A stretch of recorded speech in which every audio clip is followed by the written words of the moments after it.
할렐루야. 네, 우리 새해를 맞이했습니다. 우리 새해를 맞아서 우리 새벽예술교회에 속한 모든 우리 교우들의 심령과 우리 성도들의 가정에 우리 하나님의 은혜와 평강이 충만하시기를 예수님의 이름으로 축원합니다. 우리가 조금 전에 시온의 영광이 빛나는 아침을 전교인 합창대로 성가대로 하나님께 찬양을 올렸는데, 이 시온의 영광이 빛나는 아침 이 찬송은 이사야서에 나오는 이사야서 40장이나 이사야 60장 등 그 배경으로 하고 있는 찬송이지요. 이사야서 40장에 보면 이제 이스라엘 백성들이 바벨론의 포로로 끌려갔다가 70년 만에 돌아오게 될 것을 예언하고 있는 그런 예언인데, 바로 거기서 시온의 영광이 다시 빛나고 어둡던 이 땅이 밝아오는 가운데 매였던 종들이 돌아오는 그런 역사를 노래하고 있지요. 금년이 여러분 알다시피 우리가 1945년 우리 해방된 해로부터 70년, 해방 70년이기도 하지만 사실은 어떤 면에서 우리 민족으로서는 분단 70년을 맞이하고 있는 해입니다라고 할 수가 있습니다. 어저께도 보니까 박근혜 대통령이 금년이 70년이냐, 금년에는 통일의 길을 준비하는 한 해가 되기를 바란다, 뭐 이렇게 국정지표를 제시를 했습니다만은, 실효성이 있게 되려면 많은 그 생각과 또 실천이 있어야만 되는데, 아무튼 우리는 그러나 우리가 바벨론 포로에서 돌아오는 70년 만의 그 대해방의 역사가 사실 이스라엘이 노력해서 된 게 아니었다는 걸 압니다. 오직 하나님이 행하신 일이죠.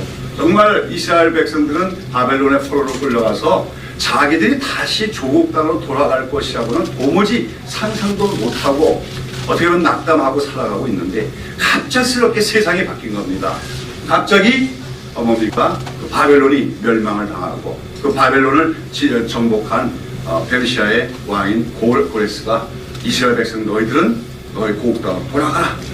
가서 성전도 짓고 너희 하나님을 마음껏 섬기라고 하는 해방령을 내림으로써 70년 만에 그들은 돌아오게 됩니다. 그래서 시편 126편이면 하나님께서 우리를 위하여 대사를 행했다고 하면서 하나님께서 그 시온의 포로를 돌리실 때 우리가 너무나 기뻐서 우리의 입에는 웃음이 가득했다고 노래하고 있지요.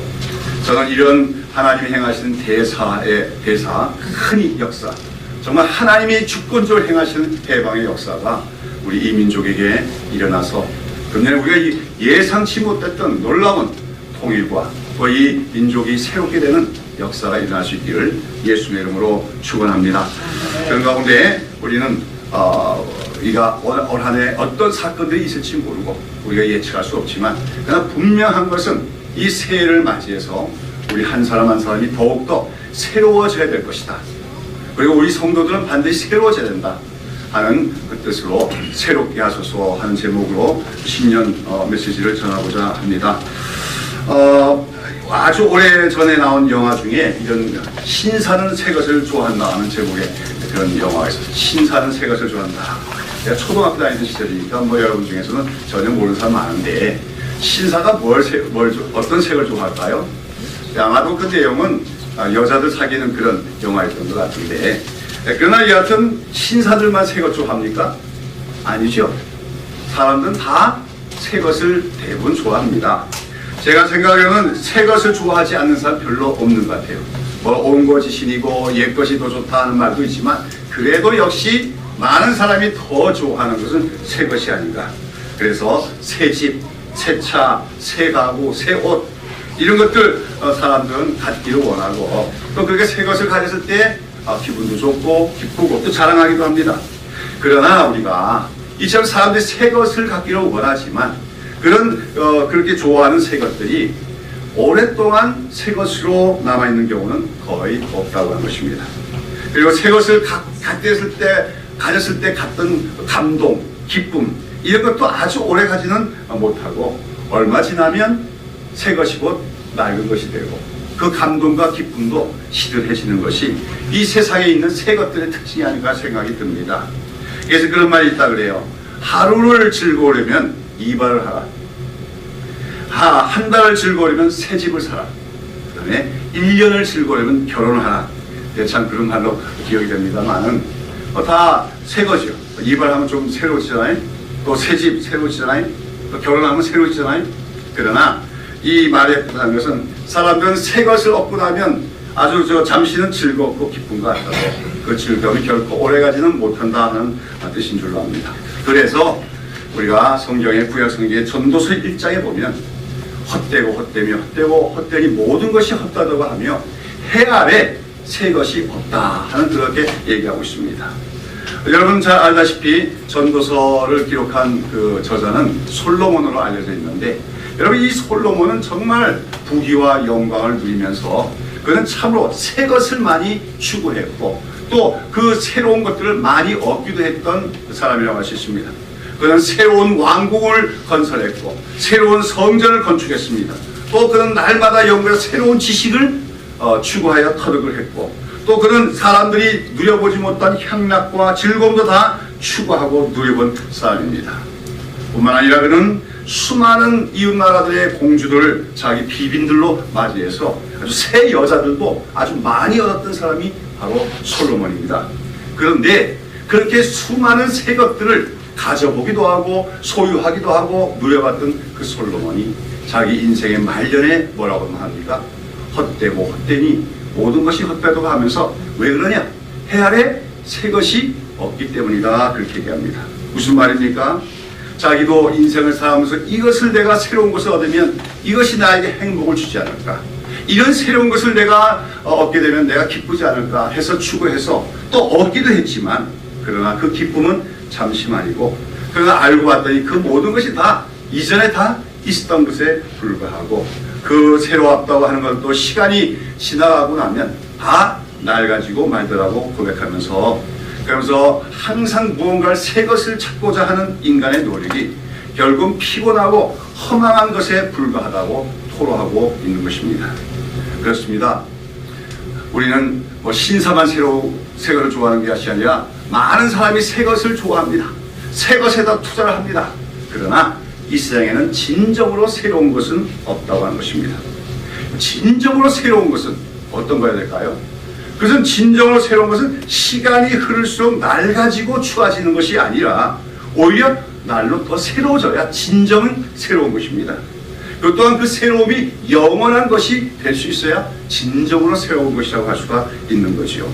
그러나 세상에 있는 그 모든 것들은 처음 한동안은 그럴듯해도 시간이 지나가면 다 시들해지고 낡아집니다. 우리가 소유하기를 원하는 물건이나 지식이나 인간적인 조건들이 다 그렇습니다. 무엇보다도 우리 인간관계가 특히 그렇습니다. 여러분 갓 결혼한 신혼부부들은 모든 것이 얼마나 새롭게 느껴집니까? 그 새로운 기분이 평생 갈 것 같지 않습니까? 그러나 결혼한 지 한두 해만 지나면 벌써 권태감에 빠지는 신혼부부들이 적지 않다고 하는 것입니다. 다른 인간관계들도 많습니다. 마찬가지입니다. 시간이 가면 두 사람의 관계가 더 새로워지는 것이 아니라 타성에 빠지고 마는 것이 대부분 인간들의 인간관계입니다. 여러분 이처럼 세상에 있는 모든 것들이 진정한 새 것이 없고 잠시 새로운 것 같다가 낡아지고 이렇게 되는 그 이유는 뭐냐? 그래서 이 세상에 우리가 살고 있는 이 세상의 근본적인 본질이 그렇기 때문이라는 것을 우리는 알아야 됩니다. 이 세상에는 결코 새로운 것이 있을 수가 없게끔 이 세상의 본질이 그렇다는 것입니다. 제가 저는 문과 공부를 했고 그래서 자연과학에 대해서 깊이 아는 것은 없습니다만은 들은 풍월로 알고 있는 지식 중에서 물리학에서 나오는 법칙 중에 엔트로피 증가의 법칙이라고 하는 것이 있다고 합니다. 그건 뭐냐면 우리가 인간이 살고 있는 이 우주 전체가 하나의 폐쇄 체계라고 하는 것이요. 하나의 폐쇄 체계인데 그러면서 이 우주 내에는 에너지가 있는데 이 모든 에너지가 사용 가능한 에너지가 점차 사용이 불가능한 에너지로 말하면 질이 좋은 에너지에서 질이 좋지 않은 에너지로 에너지의 형태가 변화되어 나간다고 하는 과학적 가설이 엔트로피 증가의 법칙으로서 이러한 엔트로피 법칙은 사실은 그 자체가 진화론에 대한 반론을 제기하고 있습니다. 왜냐하면 진화론이라는 것은 계속 무언가 발전해 나가고 발전하면 더 새로워지고 더 새로워서 끝없이 발전한다는 것이 진화론의 이론입니다만 엔트로피 법칙은 그것이 아니라 어떤 폐쇄 체계 안에 있는 어떤 에너지들은 항상 더 좋은 에너지에서 덜 좋은 에너지, 나쁜 에너지로 열등한 에너지로 변해가면서 점점점 에너지가 소멸돼 간다는 것이 엔트로피의 법칙이라고 하는 것이죠. 그래서 이 엔트로피 법칙에 의하면 인간의 물질 문명이 발달하면 발달할수록 인간이 더 행복해지고 살 수 있는 것이 아니라 오히려 물질 문명이 발달하면 발달할수록 이 지구에는 더 큰 무질서가 생겨나고 또 모든 인류 국가들이 경쟁적으로 벌이는 경제 성장이란 결국은 사용 가능한 자원들을 오히려 사용 불가능한 쓰레기로 바꾸면서 지구의 생태계를 더욱 무질서하고 혼돈스럽게 하게 말 것이다 하는 경고를 하고 있는 과학 이론이 이 엔트로피의 법칙이라고 하는 것입니다. 자, 그런데 우리가 성경은 놀랍게도 이 엔트로피의 법칙을 이미 선언하고 있다고 하는 것입니다. 무슨 말입니까? 성경은 이 세상이 점점 더 낡아져 가고 있고 점점 더 썩어져 가고 있고 점점 더 부패하고 타락해져 가고 있다고 성경은 선언하고 있다고 하는 것입니다. 성경은 얘기합니다. 인간이 타락한 이후로 인간만이 타락한 것이 아니라 이 세상 모든 피조물들도 다 타락했다고 말합니다.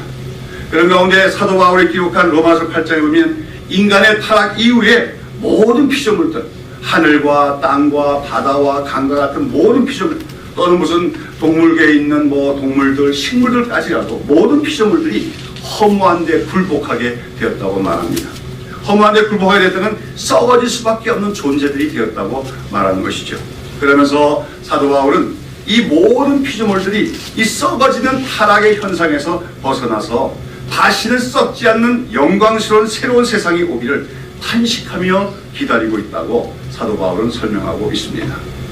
오늘 우리가 듣지를 못해서 그렇지 우리가 만약에 자연 만물들이 탄식하는 소리를 들을 수만 있다면 지금 우리가 살고 있는 이 세상에 있는 모든 만물들이 썩어져 가며 점점 낡아져 가는 것 때문에 탄식하면서 언젠가 하나님이 이 세상을 새롭게 할 때를 기다리고 있다고, 탄식하며 기다리고 있다고 사도 바울은 얘기하고 있는 것이죠.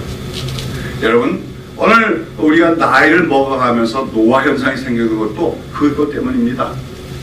아까 말씀드린 그 엔트로피 증가의 법칙이 이 우주에 적용이 안 된다면 에너지가 불변이니까 그러면 늙지 않을 거예요. 그러나 온 세계에 있는 에너지가 점점 뭡니까?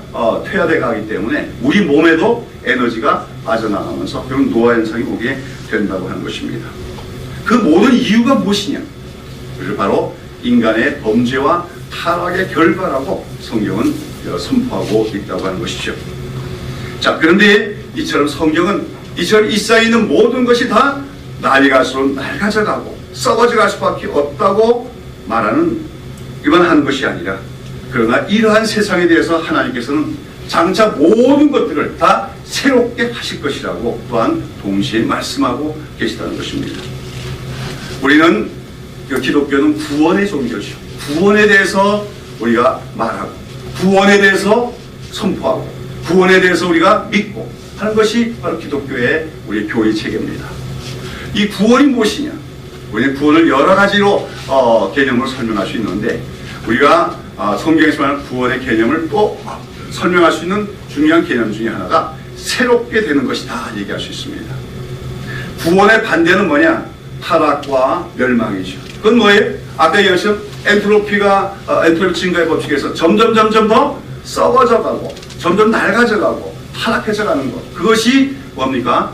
구원의 반대 개념이라 한다면 구원은 낡아진 것, 죽은 것 이런 것들이 어떻게 하는가? 새로워지고 갱신되고 나이 갈수록 더 새로워지는 것. 그것이 구원이라고 성경은 얘기하고 있다는 것입니다. 여러분, 오늘 우리는 구원을 받은 사람이다 그렇게 얘기합니다. 구원을 받았다는 말이 무슨 말인지 압니까? 새롭게 된 사람이라는 걸 의미하는 겁니다. 뿐만 아니라 새롭게 되었을 뿐만 아니라 날마다 새로워져 가고 있는 존재가 되었음을 구원이라고 하는 것이라는 거죠. 여러분, 하나님께서는 이 세상이 인간의 범죄로 말미암아 타락하게 됐을 때 이 세상이 점점 썩어져 갈 수밖에 없고 죽음의 지배자를 받을 수밖에 없는 이 세상 속에 하나님은 장차 구원의 역사를 이루실 거라고 얘기합니다. 그 구원의 역사로 말미암아 이 썩어져가는 세상이 다시는 썩지 않을 지금보다 더 영광스럽고 영원히 썩지 않는 새로운 세상으로 만들 것인데 그것이 바로 새 하늘과 새 땅이라고 성경은 얘기하고 있다고 하는 것이죠. 우리 인류의 조상 아담이 하나님께 불순종하고 범죄한 이후에 이 세상에는 죽음이 들어왔으며 그래서 이 세상에는 썩어짐과 늙어짐과 질병과 전쟁과 다툼이 생겨나게 됐습니다. 한마디로 이 세상은 점점점 낡아져가고 있다는 거예요. 어느 인간들의 물질 문명은 뭔가 새로운 걸 만드는 것 같지만 전 세계는 점점 낡아져가고 있을 뿐이라는 것입니다. 그러나 이러한 세상에 하나님께서 자기 아들을 보내셨고 그 아들이신 예수 그리스도가 오셔서 십자가에 죽으심으로 인간의 죄를 대속하셨습니다. 그리고 그 십자가의 죽음으로 말미암아 이 세상에는 만물이 새롭게 되는 하나님의 구원 역사가 시작이 된 것입니다. 여러분, 우리는 지난해에도 세계 곳곳에서 천재지변들이 일어난 걸 많이 목격했습니다. 아마 금년에도 우리가 예상치 못한 또 천재지변이 언제 어떤 방법으로 일어나게 될지도 몰라요. 우리나라는 중국에서도 대지진이 일어나고 일본에도 대지진이 일어나는데 우리는 안전지대라고 생각하고 있지만 모릅니다. 지금 원전 같은 것도 대단히 지금 우리나라는 굉장히 위험한 장소에 있다고 얘기하셨어요. 만약에 지진이 한 번이나 일어나면 원전이 감당할 수 없는 사태로 우리에게 재앙을 가져올 수도 있는 나라가 우리 한국이라는 겁니다. 근데 세월호 사건으로 우리가 보는 듯이 안전불감증이 이 원전 같은 데 너무 많이 안전불감증이 있는 것이에요. 아무튼 이 세상에는 자연재앙이 끊이지 않고 일어나고 있고 세상이 점점 더 나아지는 세상이라면 자연재앙이 줄어들 것 같은데 그렇지 않고 세상은 갈수록 더 자연재앙이 많아지고 있다는 것입니다. 왜 많아지고 있느냐? 과학적으로 말하면 이 세상이 폐쇄체계고 아까 얘기한 것처럼 엔트로피가 증가의 법칙이 적용되는 폐쇄체이기 때문에 그렇다고 얘기할 수가 있고 하나님의 왜 신앙적인 관점에서 본다면 하나님께서 그렇게 하시기 때문입니다. 왜 자연재앙들이 일어납니까? 궁극적으로 자연재해에는 목적이 있습니다. 하나님은 지진이 일어나고 해일이 일어나고 쓰나미가 일어나서 엄청난 재앙이 인간에게 닥치는 것을 통해서 하나님은 인간들을 경고하고 계신 것입니다. 인간들이 살아가는 이 세상이 결코 영원하지 못하다. 결국 이 땅이 영구하지 못하다는 것을 경고하고 계시면서 인간들에게 오직 인간들 자신에게 희망을 두지 말고 하나님이 행하실 구원에다가 소망을 두라고 하나님은 자연 재앙을 통해서 우리에게 말씀하고 계시다고 할 수가 있는 것입니다. 그런데 우리는 세상을 살아가면서 우리는 성경적인 세계관과 시각으로 이 세상을 바라볼 수 있어야 합니다. 오늘 우리가 살고 있는 세상은 점점 더 낡아져가고 있고 썩어져가고 있습니다. 그러나 우리 하나님이 구원을 이루시는 그날에 이 세상은 다시는 썩지 않을 영광스러운 새하늘과 새 땅으로 변화하게 될 것입니다. 그런데 성경은 그런 하나님의 구원의 역사가 이리에만 일어난 것이 아니라 이미 시작이 됐다고 얘기합니다. 그리고 그 하나님의 구원이 시작된 사람들을 가리켜서 그리스도인이라고 얘기하는 것입니다. 우리가 잘 아는 성경 말씀 고린도후서 5장 17절에 보면 뭐라 했습니까? 그런즉 누구든지 그리스도 안에 있으면 새로운 피조물이라. 이전 것이 지나갔으니 보라 새 것이 되었도다 했습니다. 그 새로운 피조물이라는 건 뭐예요? 하나님의 새로운 창조가 시작된 존재라고 하는 것입니다. 여러분, 하나님은 이 세상을 지금 새롭게 창조하기 시작했다는 거예요. 다시는 썩지 않을, 다시는 낡아지지 않을 새로운 하늘과 새 땅으로 지금 변화시킬 구원의 역사를 시작하셨는데 그 구원이 먼저 시작된 대상들이 있는데 그게 누구냐? 바로 그리스도인들이다. 그리스도 안에 있는 사람들로서 그들은 새로운 피조물이라고 성경은 말하고 있는 것입니다. 여러분들 우리가 그리스도인이다. 내가 예수를 믿는다. 내가 그리스도 안에 있다는 의미를 바로 이해하시기 바랍니다. 내가 그리스도인이 됐다는 것은 하나님이 나를 새롭게 창조하기 시작했다는 것을 의미합니다. 새 창조가 나 안에서 시작이 됐다는 거예요. 어떤 사람은 생각해요. 내가 근데 예수 믿는데도 나이가 자꾸 안 들어가니까 주름살이 생기고 늙어가고 흰머리만 나는데 무슨 새롭게 됐느냐. 우리가 인간을 우리 존재론적으로 편의상 영과 혼과 육으로 나눠서 생각할 수가 있겠지요. 그래서 육은 몸을 얘기하는 것이고 혼이라고 하면서 우리 정신세계를 얘기한다면 영은 하나님과의 관계성, 또 또는 인간의 본질적인 자아의 좌소를 영이라고 할 수 있는데, 어디서 무엇이 새롭게 창조된 겁니까? 그 영이 새롭게 된 것입니다. 그리스도인들은 예수님을 믿고 거듭날 때, 거듭나게 새로 탄생된단 말이죠. 영이 새롭게 된 사람들입니다. 그리고 이제 그 혼도 새로워져가고 있는 것입니다. 그러다가 우리의 썩어질 몸도 예수님이 다시 재림하실 때 우리도 부활이 되었을 때 영원히 썩지 않을 몸으로 다시금 변하게 될 줄로 믿습니다. 자, 오늘 우리는 그 구원을 받은 것이 무엇이냐? 새롭게 창조된 존재로서 우리가 새롭게 빚어진 존재임을 기억을 해야 된다는 겁니다. 하나님이 만물을 새롭게 하는, 다시는 썩지 않을, 다시는 낡아지지 않을 세상으로 바꾸는 그 역사가 이미 우리 그리스도 안에서 시작되었음을 기억을 해야 됩니다. 아까도 말씀드린 누구든지 그리스도 안에서 새로운 피조물이라 하는 말은 이미 우리 안에 새로운 창조가 시작이 되었다는 말이고, 더 나아가서 우리는 날마다 새로워지는 존재라고 하는 것을 의미할 수가 있습니다. 자, 여러분, 우리 그리스도인은 한마디로 날마다 새로워져야 돼요. 특별히 어떤 면에서 우리의 생각과 우리 인격과 그런 모든 면에서 우리가 새로워지는 사람들이 되어야 될 줄로 믿습니다. 예, 저도 함부로 얘기할 수 없겠지요. 장담할 수 없고, 그러나 저는 확신합니다. 하나님이 약속하신 것이니까. 누구든지 그리스도 안에 있으면 새로운 피조물이라고 약속을 했으니까. 그다음에 또 사도 바울을 통해서 우리에게 주신 말씀이 무엇입니까? 아까 우리가 교동문 읽었는데 고린도후서 4장 16절을 한번 읽어보세요. 그건 뭐라고 했습니까? 그러므로 우리가 낙심하지 않으니 겉사람은 후패나 우리의 속은 날로 새롭다 했습니다. 예, 우리의 겉사람은 후패나. 아까도 얘기했지만 이 물질적인 세계는 엔트로피의 법칙이 적용되기 때문에 우리 육체도 어쩔 수 없이 그리스도의 육체도 시간이 가면 낡아져요. 다시는 후패하고 늙어져 가요. 그러나 무엇만은 날로 새롭다고 했습니까? 우리의 속은 날로 새롭다고 했습니다. 우리의 영이 날마다 새로워진다는 겁니다. 또 우리의 우리의 생각과 마음도 새로워진다는 것이 한 것이죠. 그것이 정상적인 그리스도인이라고 성경은 얘기하고 있는 것입니다. 저는 때때로 교회 안에서도 그런 얘기를 많이 들어요. 아이고, 나이가 늙으니까 이제 마음에 용기도 없고 희망도 없고 그래요. 그건 예수 잘못 믿은 거예요. 오히려 예수님을 바로 믿었다면 새로워져야 될 줄로 믿습니다. 날이 갈수록 생각이 더 새로워져야 돼요. 날이 갈수록 더 생각이 신선해져야 돼요.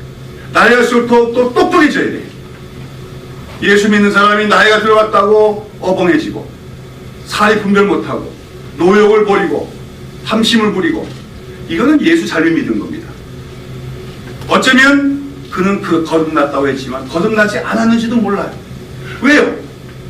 누구든지 그리스도인을 있으면 새로운 피조물이라고 했는데, 이미 새로운 역사가 시작됐다고 얘기했는데, 왜 날마다 새로워진다고 했는데, 왜 나이가 들어가니까 생각도 고루해지고 그렇게 마음도 점점 낡아져 가는 것입니까? 그것은 잘못이 아니에요. 그것은 정상적인 게 아닙니다. 자, 여러분, 오늘 저는 여러분과 함께 약속할 수 있기를 바랍니다. 우리는 낡아지지 맙시다. 우리 나이가 든다고 자꾸만 고루해지고 타성해지는 사람이 되지 말자는 겁니다. 우리가 정말로 그리스도 안에 있는 존재라면 우리는 날마다 오히려 새롭게 되어가는 사람이 되어야 될 줄로 믿습니다. 그래서 물론 육신의 한계는 있지만 우리는 나이 탓을 하지 않았으면 좋겠어요. 나이 때문에 생각이 못 미친다, 나이 때문에 분별력이 없다, 이렇게 생각해서는 안 될 것 같습니다. 의외로 많은 한국교회 많은 분들이, 목사님들, 특히 목사님들이겠지요. 젊을 때는 정말 신앙적인 열정도 있고 헌신도 돋보였고 또 명석하기도 했고, 그런데요, 이상하게 나이가 들면 점점 세상의 노인들하고 별로 다를 것이 없는 그런 모습을 보이게 됩니다. 그것이 한국교회 실패라고 이해할 수 있어요. 교회 안에서 나이가 든 분들을 보고 젊은이들이 나이가 들면 저렇게 아름다운 거구나, 더 새로워지는 것이구나, 그것을 보고 배우고 따라갈 수 있어야 될 줄로 믿습니다. 여러분, 저는 우리 새벽기술교회를 사랑하고요. 우리 새벽기술교회 저보다 연장자 되시는 우리 장로님이나 집사님 계신데 정말 이 우리 교회 나이 드신 어른들은 생각이 낡아지지 않고 늙었다고 노인병에 걸리지 않고 더 새로워지는 역사가 있을 수 있다고 믿고 또 그렇게 되기를 축원합니다. 사랑하는 여러분, 우리 모두 이번 새해를 맞으면서 더욱더 새로워지는 저와 여러분이 될 수 있기를 바랍니다. 무엇보다 우리의 마음의 생각, 우리의 생각과 우리의 모든 가치관과 우리의 삶의 자세, 이 모든 면이 더욱더 새로워지고 진취성이 있고 더욱더 창조적으로 변해갈 수 있는 우리가 되기를 바랍니다. 특별히 우리 교우들 간의 관계가 더 새롭게 되기를 바랍니다. 우리가 오래 만났다고 그냥 이제 뭐 되면 하고 그냥 타성에 젖은 인간관계가 아니라 시간이 갈수록 더 우리 관계가 새로워지고 더 친밀해지는 우리의 관계가 될 수 있기를 축원합니다. 그런 속에서 우리 새벽기술교회에 속해 있는 모든 가정도 새로워지기를 바랍니다. 부부관계도 새로워지기를 바랍니다. 아까 제가 열렸지만 결혼한 지 얼마 돼서부터 안 돼서부터 타성에 빠지는 그런 부부가 아니라 시간이 갈수록 더 아내에게 남편은 소중하고 또 남편에게 아내가 소중해지는 그런 관계, 그것이 바로 정상적인 그리스도 안에서의 부부의 모습인 줄로 믿습니다. 여러분, 우리 그리스도는 어떤 사람입니까? 그 누구든지 그리스도 안에 있으면 새로운 피조물이십니다. 이미 새롭게 되었고 더욱더 새로워져 가고 있는 존재임을 기억하시고 그것이 하나님이 우리를 향하신 계획이심을 기억하면서 금년 한 해도 새로워질 수 있는, 날마다 새로워질 수 있는 여러분의 생각, 여러분의 인격, 또 여러분의 인간관계 다 될 수 있기를 축원합니다. 그렇게 하기 위해서 우리가 반드시 따라야 될 원칙이 있지요. 먼저는 우리가 성령의 인도하심을 따라 살아야 될 줄로 믿습니다. 성령의 인도하심에 예민해져야 됩니다. 내 생각대로 살다가는 세상의 방식에 빠지기 쉽습니다. 그러나 우리가 늘 성령의 음성을 듣고자 노력하며 우리가 새벽마다 기도하면서 하나님 오늘도 이 일을 해야 되는데 어떻게 해야 될까요? 지혜를 주십시오. 성령의 인도하심을 구하다 보면요, 자꾸만 우리 생각이 신선해지고 새롭게 되고 지혜를 얻게 되어지는 줄로 믿는 것입니다. 여러분, 디모데 디도서 3장 5절을 보면 이런 말씀이 나옵니다. 우리를 구원하실 때 우리의 행한 바 의로운 행위로 말미암지 아니하고 오직 그의 긍휼하심을 쫓아 중생의 씻음과 성령의 새롭게 하심으로 하셨나니 이랬습니다. 성령은 뭐 하시는 분이야? 새롭게 하시는 분이라고 얘기하십니다. 성령은 때때로는 불과 같아서 우리 안에 있는 더러운 죄들, 정욕을 불태워서 정결케 하시는 분이도 됩니다. 또한 성령은 물과 같아서 우리가 세상 속에 살다 보면 자꾸만 세상적인 생각, 또 세상적인 방식들에 우리가 어떻게 합니까? 오염이 될 때가 있어요. 그러나 우리가 성령의 인도하심을 따라가면 그 모든 걸 물로 씻어내듯이 우리를 깨끗해서 우리 생각을 새롭게 하시고 깨끗하게 하시는 분이 성령이신 줄로 믿습니다. 그래서 그리스도의 삶은 성령과 동행하는 삶입니다. 성령을 쫓아 사는 삶입니다. 성령님과의 음성을 듣고 순종하며 살아가는 삶입니다. 그렇게 돼갈 때 우리는 낡아지지 않고 새로워지는, 모든 생각에서 새로워지는 하나님의 백성이 될 수 있는 줄로 믿습니다. 다음으로 우리는 특별히 말씀을 더욱더 가까이 하고 말씀을 읽고 묵상하고 듣고 실천하기 힘쓰는 우리가 되어야 될 줄로 믿습니다. 아까 읽은 말씀 중에 로마서 12장 1절에 보면 뭐라 했습니까? 12장 2절은 너희는 이 세대를 본받지 말고 오직 마음을 새롭게 함으로 변화를 받아 그랬습니다. 여기 이 세대를 본받지 말고, 이게 바로 뭐냐면 이 세대를 본받으면 어떻게 된다는 겁니까? 낡아버리고 추해지고 그렇게 된다는 얘기입니다. 이 세상은 자꾸만 우리를 낡아지게끔 만들고 있어요. 그러나 우리가 마음을 새롭게 하는 길이 있다는 겁니다. 어떻게 하는 것입니까? 하나님의 기뻐하시고 선하신 뜻이 무엇인가 분별하도록 노력하는 거예요. 아무거나 대충 하셔도 안 된다는 거죠. 정말 이게 하나님이 원하시는 것인가, 하나님이 기뻐하시는가 분별하는 노력이 필요하고 또 분별하는 데 순종하는 우리 헌신이 필요하다는 것이죠. 그런데 하나님의 선하시고 기뻐하시는 그 모든 뜻은 어디에 나타나 있습니까?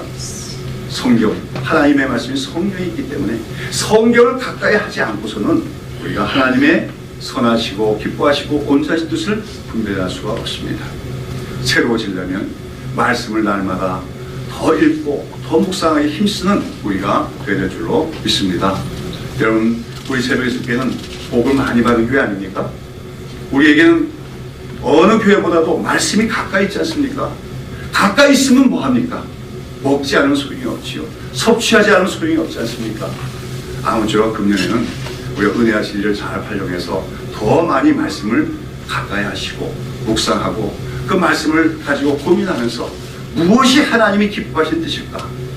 날마다 분별하게 나가기를 힘쓰십시오. 그럴 때 우리의 생각이 새로워질 것이고 그에 따라서 우리의 인격이 새로워져서 금년도 우리의 표가 무엇입니까? 하나가 되어 그리스도의 장성한 데까지 이르하겠는데 우리가 예수님의 모습을 닮아가는 것이 우리의 목표가 되어지는 가운데 우리의 생각하는 것이나 우리의 감정이나 우리 인간관계에서 대화하는 것이나 그 모든 것에 있어서 예수님의 모습을 닮아갈 때 우리 날마다 새로워지는 하나님의 백성 그리스도인이 다 될 수 있는 줄로 믿습니다. 새해를 맞이했습니다. 그냥 시간적으로만 새해를 맞이하는 것이 아니라 정말 하나님의 은혜로 여러분의 심령과 여러분의 마음과 생각이 새로워지는 새해가 될 수 있기를 축원합니다.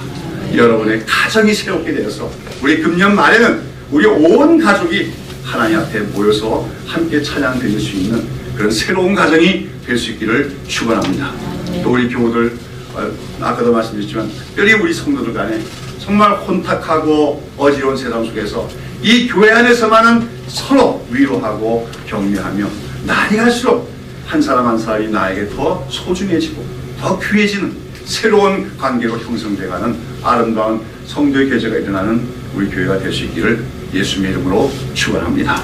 기도하겠습니다. 하나님